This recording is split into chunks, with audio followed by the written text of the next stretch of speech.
It's your fourth time in Poland now. Fourth, yeah. Really? Yeah. A lot. If I count right. So how do you feel about being in Poland again? I'm honored. I'm, very happy to be here. Always Polish fans are really, really hot and then enthusiastic. They really like rock music. I really feel it. And then, even though staff is real polite, they turn the lights off. That's on. Always. I always have a great time here because the typical image of Poland. I didn't. Before I came to Poland for the first time, I didn't have an image of kind of rock. The same as Japan. I mean, there's some rock musicians in Japan, but Poland, I didn't have that kind of image. I didn't even know how many fans I have. But the thing is, of course, people love music, and they're really, really enthusiastic and really energetic. So that is a really good. Do you have any special memories or specific things that come to your mind when you think about Poland, that just pop into your head? Yeah. So I, as an artist, always trying to make new stuff. Because that's what I feel. That's what I think. It's my responsibility as an artist to take my audience, my fans, to the next level. Something that they never experienced. Especially as a guitarist, I wanted to make something new, especially now. So always making new stuff, and sometimes I make, what my fans do not expect me to create.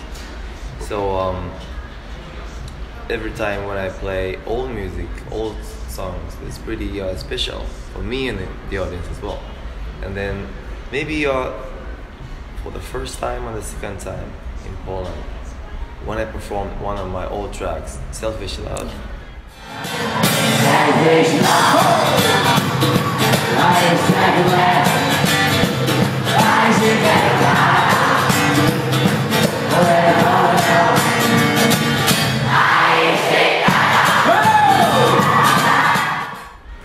That was the hottest moment I've ever had when I performed that song.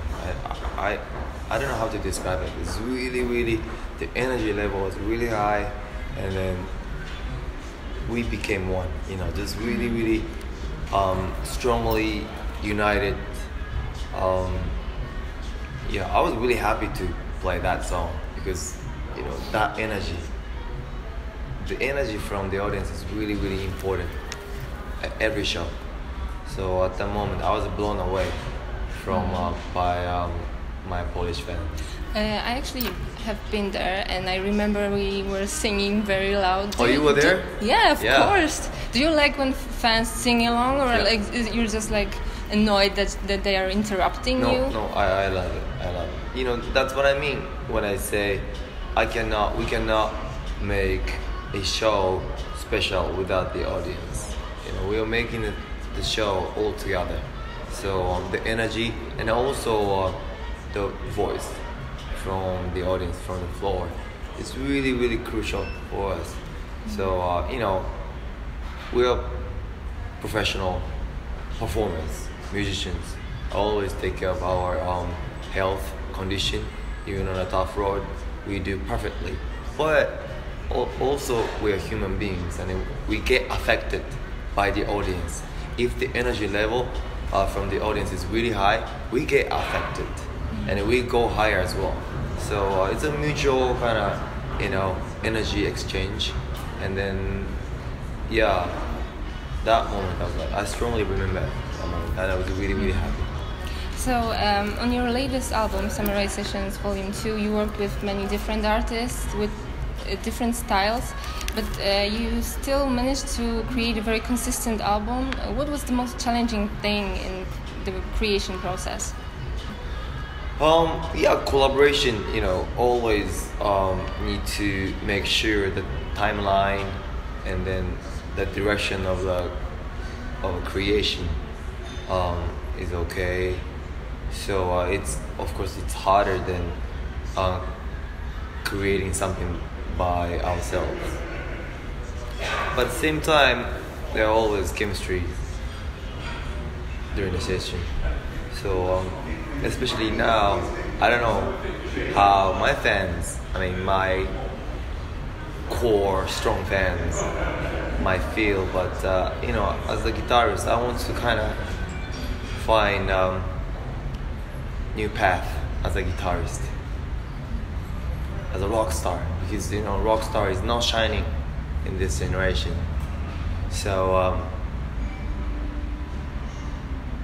it's really crucial to find a way to be able to collaborate with other singers. So this time, although that was not easy to handle the timeline and everything, but it was great to explore the new style, new sound. And then, as long as you have your own style, as a guitarist, there's a signature tone there. I think it's we can say this is new Miyavi sound. So, I'm still singing, but like when I was in a Visual K, world, I'm still a Visual K. I perform. As a rock star, I'm here. But no need to be categorized or stuck in a box. You know what I mean? Because creation, the thing is, the way, let's say, the Visual K was born was like freedom of your expression, But when people start saying, "Oh, you're a Visual K, you cannot do that. You cannot have a rapper, like you cannot have a tap dancer." What does it mean? Just putting makeup on? Is that Visual K? No, to me, it's not Visual K at all. That's just one of the styles, one of the expressions. But to me, so now, as a musician, as a creator, as a guitarist, I want to find something new. It's a happiness, it's a pleasure to be able to pursue and also challenge new things. And I feel that's my responsibility. Which one out of all of your songs represents you the best? Like it says, "This is Miyavi right now." That's a good question. It's really hard. It's not good to say this, but what's my name? But which means we haven't found the newer signature style yet. But the Long Nights, the track we just released last month, and then we featured Sonita, the African rapper. It was really, really meaningful track to me. The song I wrote right after I came back from refugee camp in Lebanon. And then the message, I just thought, that's my message, but also, it's also important to feature and support artists like Sonita, because her voice is also authentic, from her experience. So it's also interesting and fascinating way of creation as a composer. You know what I mean? So that I don't have to limit myself as a creator with my voice. You were talking about performing older songs. I remember when I first heard Kimi ni Nagayo back in middle school. It was almost 12 years ago, if I remember correctly. Are there any songs that you can relate to anymore and you wouldn't perform anymore? How do you feel about your older songs? I still play Kimi ni Nagayo with acoustic, and actually, I've been playing those old tracks recently a lot, actually, because I don't know, I feel strong enough. You cannot protect your people if you're not strong enough. So now I feel, even if we have people who don't know about Miyavi or any of my tracks. I can rock them. So yeah, that's why I can perform those old tracks as well. And then yeah, it's really interesting. But recently I've been playing many of old tracks. Yeah, because when time is limited, we need to, you know, make new tracks and keep moving forward. But yeah, but the thing is, you know, we cannot go back to the past, right?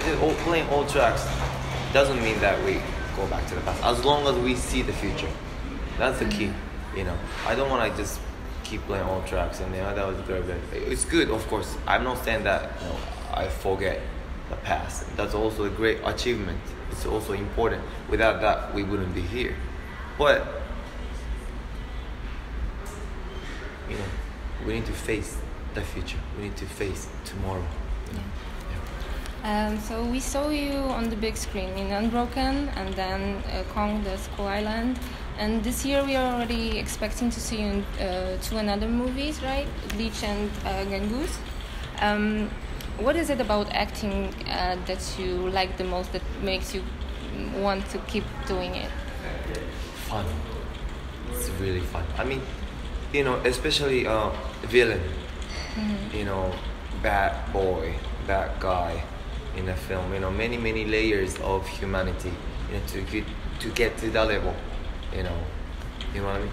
Yeah. So to follow their steps is really interesting experience to me. And then again, you know, I'm always Miyavi on stage, even off stage I'm Miyavi, no matter where I am.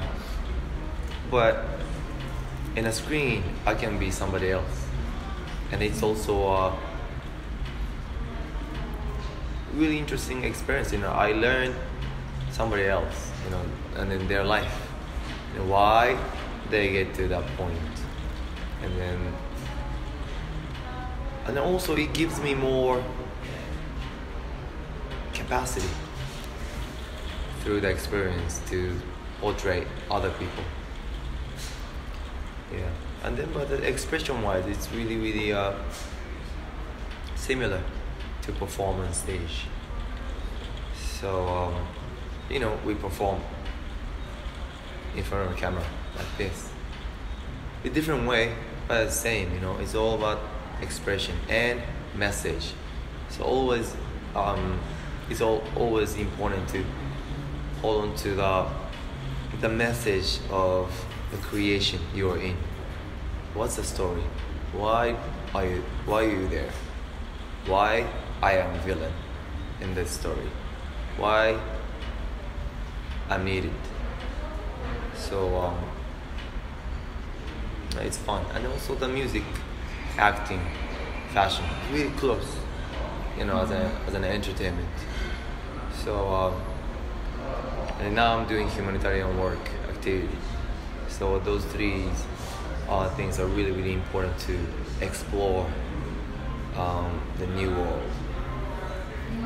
So you're busy with all those projects and tours, but what do you like to do on your day off? Kids. Yeah. I mean, it's more tiring though. It's even harder, you know, when I play with the kids. We go to the park, we play, you know, iPad together. You know, it's really, they're, you know, 7 and 8. Although they are girls, they're pretty physical.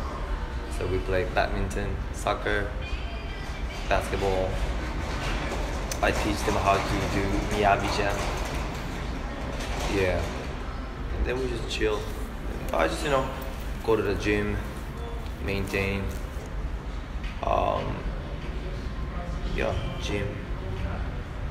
Playing with the kids. Going out with my family, you know, Melody and the kids.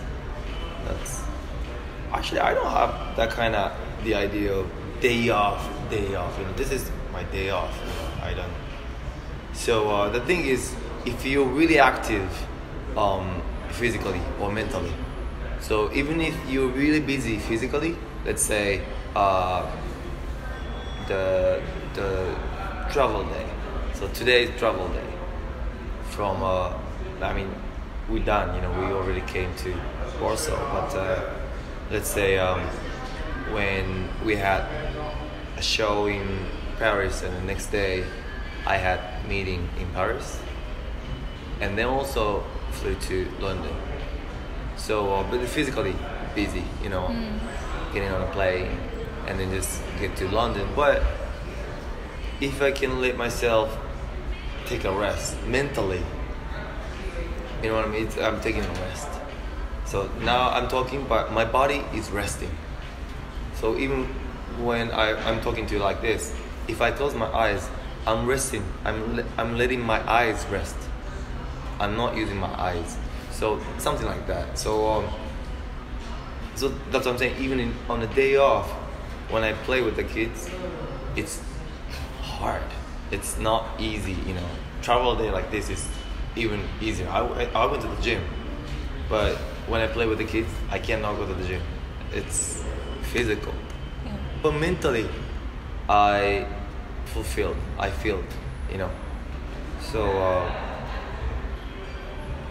but anyway, so when I don't have work, I also work. When I play with the kids, I also sometimes I need to check the email. Like today, just right before I came here, we just posted the new track, so on. So, but this is day off. You know what I mean? So, but the thing is, how you manage your body and mental is the most important thing. So, again, while I'm playing with the kids, mentally, I'm resting. Okay. Can you share one of the things from your bucket list that you have yet to cross off?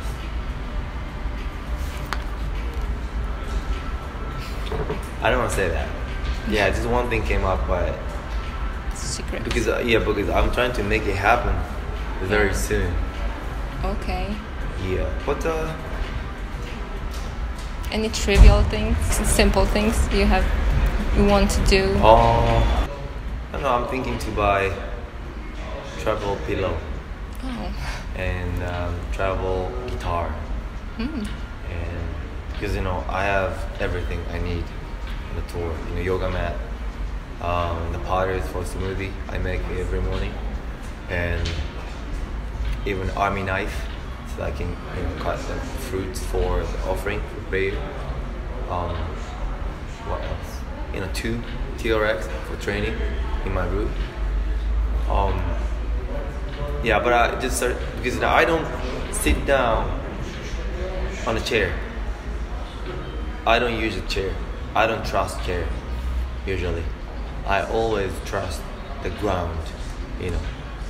I always want to feel the gravity from the ground, because chair, sometimes the good chair is fine, but sometimes it gets in the way. So I don't use chair. Always on the yoga mat, I'm sitting down. But sometimes that I feel like I want to lie down, so I'm thinking to get some travel pillow. Okay. What are your plans after finishing the tour? Can you share anything with us? Make new music. Just constantly making new music. But maybe some other activities, just going back to my another dimension, acting, fashion, and humanitarian, UNHCR. So I visited UNHCR London after the show in London, and then we had discussion, and then we were planning to, the next plan, what to do. Now that's really, important mission to me. It's a life work.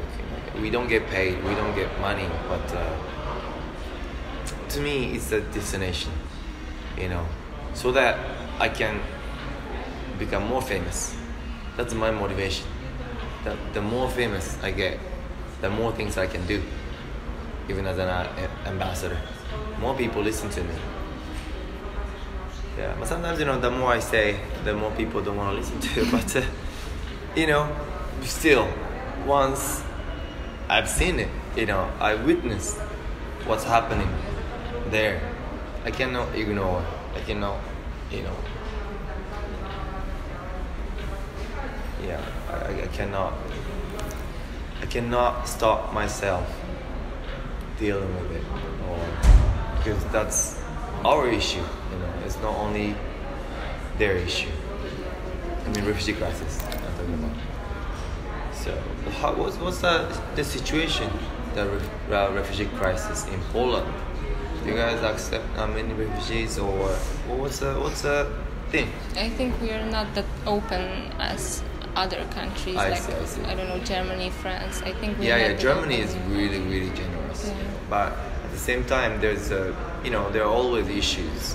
You know, it's also because there's an issue, the problem. That's why it's happening. You know, that's why people had to leave. So that's already twisted. So the thing is how we share the thing, you know, the issue. How we cooperate to solve that issue globally. This is not a European issue, it's just a global issue because, you know, somehow even the Asian countries got involved with that conflict. You know, especially the Rohingya people from Myanmar. You know, even Japan and England, you know, used to coping Bangladesh and Myanmar, you know, those areas. So yeah, we all need to think about it. It's not the thing, okay, you know, that's not us. And then I believe there are many ways to get involved. You know, not only accepting refugees, you know, maybe donation or in many, you know, ways if you think about it. So and again, this is a human disaster. The human beings made it, which means human beings must find a solution for that problem. So, is there anything that you want to say to your Polish fans and AMP viewers?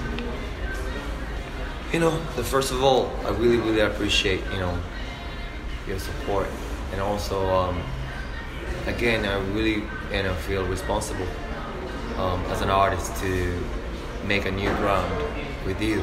You know, I that's my mission, to take all of you to the next level. So that's not the easy challenge. It's always hard, but I'll never give up to keep challenging. And then yeah, but I'm really, really happy to be back here like this, and then every time we have great times.